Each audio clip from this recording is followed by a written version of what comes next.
A aula de hoje é sobre unidade cristã. A palavra unidade vem do latim e expressa tudo aquilo que é contrário à pluralidade, ou seja, muitos unidos em um só. Isso é exatamente a unidade cristã. A unidade cristã são muitos unidos em um só corpo de Cristo. Além disso, nós devemos tomar cuidado e não confundir a unidade com panelinhas e afinidades dentro da igreja, porque as panelinhas são grupos restritos que se fazem dentro do corpo de Cristo. Portanto, a unidade não se trata do esforço individual, e sim do esforço coletivo, de todos se ajudarem, todos cooperarem, e não alguns ou esforços individuais para que a igreja dê certo, porque se cada um fizer a sua parte, unidos, tudo vai dar certo. Esforço coletivo pela unidade. Leia comigo em Romanos 14:19. Por isso procuremos sempre as coisas que trazem a paz e que nos ajudam a fortalecer uns aos outros na fé. Esforço coletivo pela unidade. Quando não realizamos esforços coletivos, mas sim individuais, acabam nos levando a formações de panelinhas. Às vezes nem percebemos quando participamos de uma, mas isso pode levar a prejuízos muito grandes. Essas panelinhas tendem a gerar um sentimento de exclusão para as pessoas que estão fora dela, causando até um certo desconforto. Isso gera problemas, porque você fica só com aquelas pessoas e esquece das outras. Fica fechado no seu grupinho e não ajuda os outros. Amor cristão. Agora que vocês já se purificaram pela obediência à verdade, e agora que já têm um amor sincero pelos irmãos na fé, amem uns aos outros com todas as forças e com um coração puro. 1 Pedro 1:21. Amor cristão. O amor é uma das principais chaves da unidade. Sem amor, a carne fala mais alto, e logo começam a aparecer rodinhas de fofoca dentro da igreja e a falta de respeito começa a crescer. Sem amor, se torna muito mais fácil a gente julgar o próximo. Então, é muito importante que a gente se mantenha unido através do amor, porque isso fortalece laços e a gente começa a se ver realmente como uma família. Falando agora um pouquinho sobre boas amizades, vamos ler em 1 Coríntios 15:33. Não se engane, as más companhias estragamos bons costumes. Bom, gente, as boas amizades são a principal fonte de referência comportamental. Boas amizades cultivam boas atitudes, enquanto mais amizades cultivam más atitudes, certo? Bom, segundo a Bíblia, a gente pode perceber que a gente tem algumas características importantes para uma amizade verdadeira. E a gente tem 6 características importantes que a gente deve seguir, que deve ter uma amizade verdadeira no caso, né? A primeira delas é o amor. Acho que é uma passagem que a gente pode falar bastante, que a gente pode ter como referência do amor, é Provérbios 17:17, que fala assim, que o amor é a chave para qualquer bom relacionamento, né? E a verdadeira amizade é firmada no amor fraternal, né? Outra característica importante, além do amor, é a união, que não é coincidência que o tema dessa aula é unidade, mas união é um ponto importante na amizade verdadeira. Um exemplo para vocês refletir em casa sobre essa característica é Eclesiastes 4:12. Outra característica é o respeito. Ou seja, o respeito é outra coisa muito importante. Tem um versículo em Romanos 12:10, que diz assim: um amigo não é um meio para atingir um fim e tem valor em si mesmo. A amizade verdadeira respeita o valor da pessoa e procura o seu bem. Respeito, acho que é uma das coisas mais importantes. Outro tópico também, outra característica é a honestidade. Sempre seja honesto com o seu amigo. A quinta característica é a ajuda. Sempre ajudando seu amigo passando, sempre seja com seu amigo quando ele passa por dificuldades ou quando ele está bem, né? E a última característica é a confiança, né? Que é outra característica importante. Então a gente tendo essas 6 características, a gente consegue construir uma amizade verdadeira segundo a Bíblia. Ética cristã. Meus irmãos, não falem mal uns dos outros. Quem fala mal do seu irmão em Cristo ou o julga, está falando mal da lei e julgando-a. Pois se você julga a lei, então já não é uma pessoa que obedece à lei, mas é alguém que a julga. Tiago 4,11. A gente pode relacionar esse princípio da ética com o amor, porque quando nos falta amor, às vezes acaba nos faltando a ética. Que ética significa tudo aquilo que está relacionado com o nosso comportamento moral perante o meio social, né? Então, por exemplo, aí tem uma palavra lá de 1 Coríntios 10:23. Todas as coisas me são lícitas, mas nem todas as coisas convêm. Todas as coisas me são lícitas, mas nem todas as coisas edificam. Então, por exemplo, a primeira linha, todas as coisas me são lícitas. Todas as coisas que não são pecado são lícitas para você. E às vezes até o lícito nos prejudica, por isso não nos convém. O pecado é uma coisa que nunca é lícita. E se determinada atitude não vai te edificar, não tem por que você fazer. Eu acho que é muito importante a gente examinar o nosso próprio coração perante Deus e como a gente está se portando. Porque às vezes a falta de ética pode nos levar a caminhos que a gente nem imagina. Bom, vamos falar um pouquinho aqui. Agora a gente acabou de falar sobre ética cristã, então vamos falar agora sobre obediência aos líderes. Bom, acompanhe comigo na nossa leitura em Hebreus 13:17. Obedeçamos aos seus líderes e sigam as suas ordens, pois eles cuidam sempre das necessidades espirituais de vocês, porque sabem que vão prestar contas disso a Deus. Se vocês obedecerem, eles farão o trabalho com alegria, mas se vocês não obedecerem, eles trabalharão com tristeza e isso não ajudará vocês em nada. Bom, pessoal, falando aqui um pouquinho sobre obediência aos líderes, eu acho que o melhor exemplo que eu consigo lembrar no momento é sobre os lobos. Sim, é meio estranho falar sobre lobos na aula, mas tudo bem. O que é um fato interessante nos lobos é que a matilha inteira compreende, tem respeito e obedece o líder. Um fato interessante que aconteceu pelo fato dos lobos obedecerem ao líder foi um teste que fizeram no Parque Yellowstone, nos Estados Unidos. E perceberam que estava tendo a cadeia alimentar daquele lugar estava desregulada, digamos assim. Então tinha muitos alces em lugares ruins, e o curso, a vegetação, o curso do rio estava de uma forma que era ruim. Então eles fizeram esse teste e colocaram uma matilha de lobos no Parque Yellowstone. E pensando assim por fora, a gente pensa, tá, mas o que isso muda, né? Bom, o que mudou foi extraordinário. Os lobos conseguiram mudar o curso do rio. Por quê? O líder da matilha, lógico que ele foi dando algumas ordens e a matilha foram obedecendo. Eles começaram a caçar os alces em lugares mais próximos do rio. O que aconteceu? Os alces eles tiveram que recuar para mais longe do rio e para lugares mais perto das vegetações, entre as florestas, certo? O que aconteceu? Às vezes, como eles foram para lá, quer dizer que eles estavam se alimentando mais da vegetação, mais para dentro da floresta. O que acontece? O rio ele parou de ser drenado ali pelos alces. De um lado, ele mudou de curso para que conseguisse atender isso é da nossa natureza, isso é impressionante. Mas ele mudou de curso junto com a vegetação, que também mudou por causa da saída dos alces dali.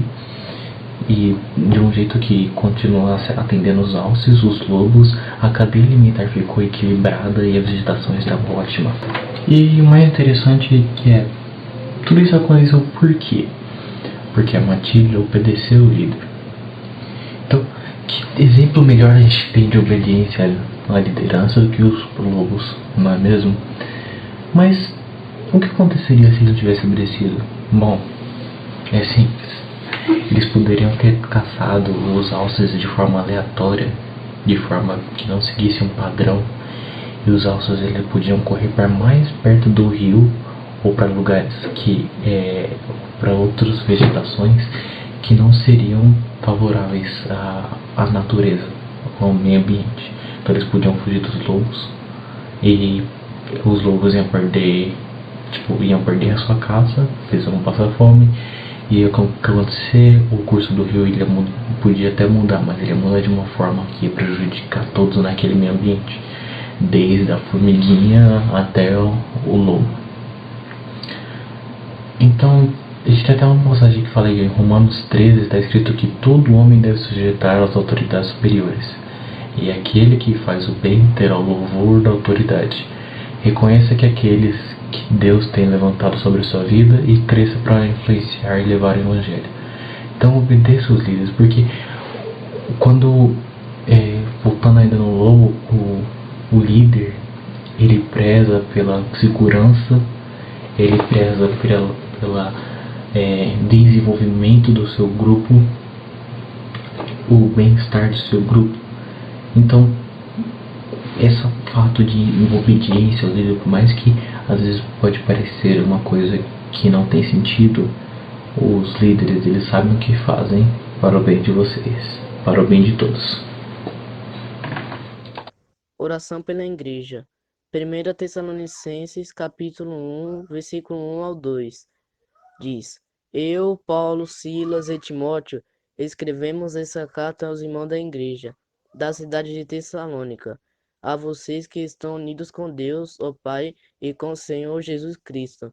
Que a graça e a paz estejam com vocês. Nas nossas orações sempre damos graças a Deus por todos vocês e nunca deixamos de pedir em favor de vocês. Qual é a importância de orar pela igreja? A importância de orar pela igreja é clamar a Deus para que Ele possa despertar a igreja para buscar a presença do Espírito Santo e praticar a palavra de Deus e receber o avivamento de Deus todos os dias. Devemos orar pela igreja por diversos motivos. Vivemos em tempos trabalhosos, onde há preocupação da humanidade e com seus afazeres, família e trabalho. Não que seja errado cuidar dos seus afazeres e família, mas a igreja que enfrenta grandes perseguições e dificuldade para proclamar o Evangelho de Deus fica esquecida. Nós, como verdadeiros cristãos, precisamos nos preocupar em colocar a igreja, ou seja, a obra de Deus em oração, orando pelo pastor, os irmãos da igreja, as necessidades da igreja financeira e espiritual, e por todas as perseguições e dificuldades que a igreja que tem, o compromisso de levar a palavra de Deus à humanidade enfrenta. Se orarmos pela igreja, estaremos orando uns pelos outros e com certeza veremos mais o agir de Deus em nossas vidas e tornaremos a igreja mais forte, temente a Deus e vitoriosa, recebendo o milagre do Senhor em nossas vidas. Receptividade com os visitantes. Nós devemos ter receptividade com os visitantes porque eles têm que se sentir em casa para se sentir seguro de voltar mais vezes. Isso traz mais confiança para eles, e com isso você vai estar cumprindo o dever que Deus mandou de trazer mais almas para a casa de Deus. E na Bíblia fala que nós devemos ser bons acolhedores. Falando agora, a gente acabou de falar sobre receptividade com os visitantes, vamos falar agora de participação nas reuniões da igreja.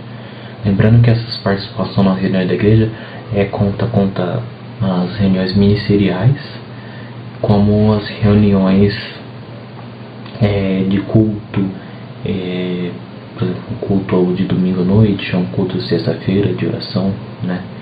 Então vamos ler a passagem de Hebreus 10:25. Não abandonemos, como alguns estão fazendo, o costume de assistir às nossas reuniões.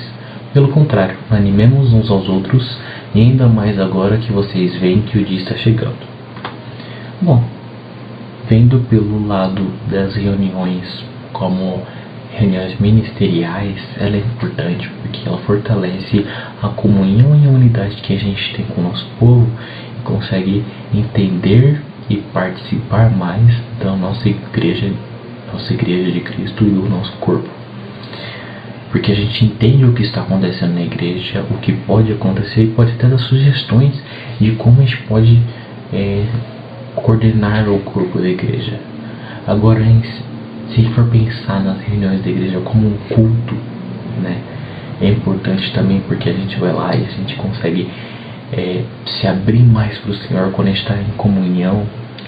Tem uma passagem na Bíblia que a gente está lendo jogo que a gente foi uma passagem lá de Mateus e que a gente está começando a ler todos os evangelhos, né?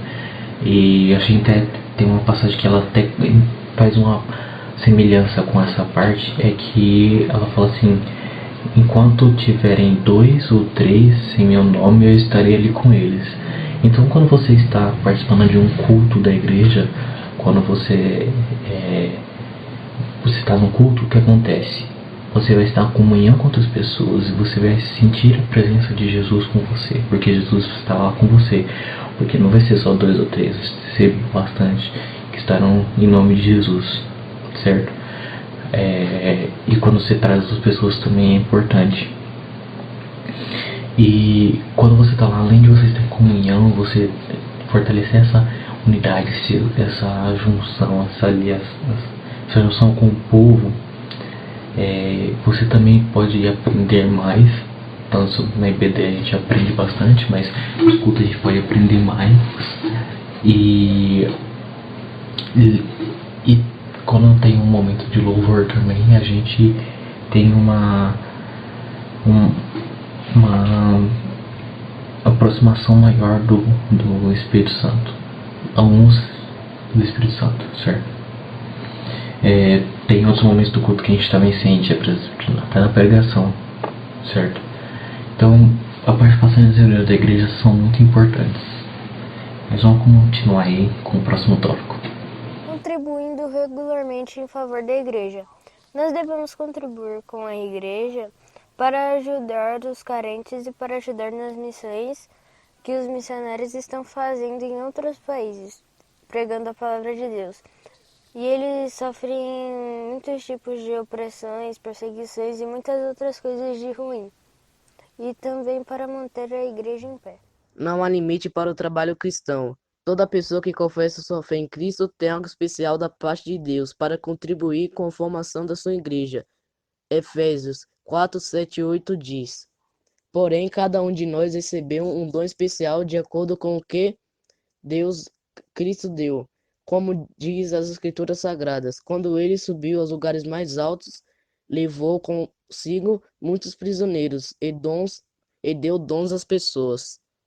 A igreja se contextualiza e se adapta a fim de cumprir a sua missão. Sempre haverá espaço para novos ministérios, novas atuações ou ideias. A estrutura da igreja deve considerar 3 aspectos importantes.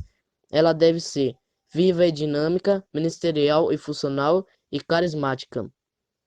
A Bíblia diz que nós não somos salvos pelas coisas boas que fazemos, mas sim pela graça de Deus, por meio da fé em Cristo Jesus, em Jesus Cristo. Efésios capítulo 2, versículo 8 até o 10. Mas isso não quer dizer que se entregarmos nossa vida para Jesus, podemos cruzar os braços e não fazemos mais nada de bom, até que chegue o dia em que iremos para o céu. Em Efésios capítulo 2 está escrito que nós, cristãos, fomos criados por Deus e salvos por Jesus, para praticarmos as boas obras que o Pai nos preparou. E para cumprir essa missão, o Senhor nos capacita e nos dá dons espirituais, para que abençoemos as pessoas e sejamos abençoados por elas. Bom, a estrutura da igreja deve considerar 3 aspectos importantes. Começando o primeiro aspecto ela deve ser viva e dinâmica, como uma árvore que cresce e seus galhos se alastram e suas sementes se espalham, gerando novas árvores em diferentes lugares. As ações bem-sucedidas do passado podem não surtir bons resultados no presente ou no futuro. Bom, vamos falar um pouquinho agora sobre o ministério. O que quer se dizer serviço? E todo ministro é um servidor, conforme diz a passagem de Mateus, no capítulo 20, 25 e 28. Peço que acompanhe a leitura comigo. Então diz assim: Então Jesus chamou todos para perto de si e disse: Como vocês sabem, os governadores dos povos pagãos têm autoridade sobre eles, e os poderosos mandam neles. Mas entre vocês não pode ser assim. Pelo contrário, quem quiser ser importante, que sirva aos outros, e quem quiser ser o primeiro, que seja o escravo de vocês. Porque até o Filho do Homem não veio para ser servido, mas para servir e dar a sua vida para salvar muita gente. Bom, a gente pode dizer que sobre o ministério, que ele contribui tanto para a unidade da igreja, que todo serviço ele é importante, todo ministério ele é importante. Desde o ministério daquele cara que sai evangelizando pessoas, até a pessoa que chega primeiro na igreja para abastecer os copos no bebedouro, ou para abrir a cortina, organizar os bancos. A pessoa que está mexendo nos que liga o som para ocorrer o culto. E por mais que sejam essas funções parecem ser bem simples, são funções mais importantes. Porque se não tem uma pessoa que exerce esse ministério, esse serviço de organizar os bancos, ou ligar o som, ou uma pessoa que vai colocar os copos, isso pode atrapalhar no desenrolar do culto, né? Ou atrapalhar um pouquinho na estética também. E isso pode levar com que o culto não esteja na melhor forma para agradar a Deus. Então, esse é um dos serviços mais importantes. Assim quanto o serviço de você sair na rua e evangelizar as pessoas. Porque você também está servindo a Deus e trazendo mais pessoas para que tudo entre numa unidade só e consiga encaixar num serviço só. Além de ser uma igreja funcional, ministerial, viva e dinâmica, a igreja também deve ser carismática. É através dos dons que Deus nos deu que a gente deve mostrar a nossa humildade. Porque os dons são uma das demonstrações da graça divina sobre nós. Então, não existe uma hierarquia entre os dons. Um dom não é melhor nem pior que o outro. Então, quando a gente compara dois dons, a gente não pode comparar um sendo maior e melhor que o outro. Porque ambos são presentes de Deus.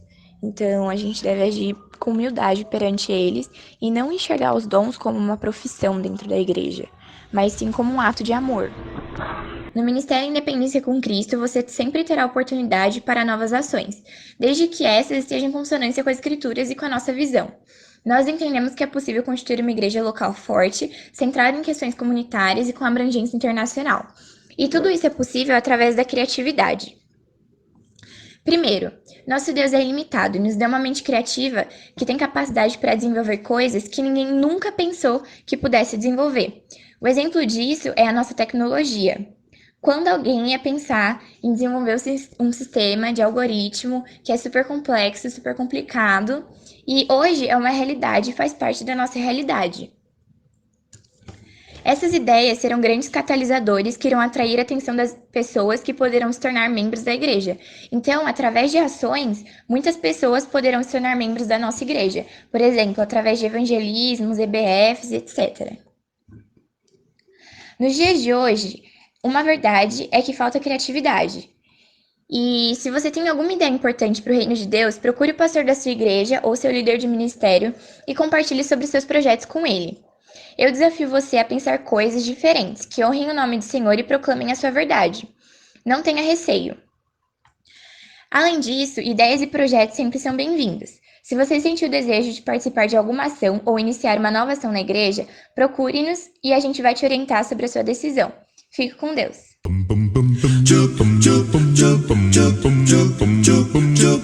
Estudar a Bíblia, estudar a Bíblia, estudar a Bíblia na escola dominical.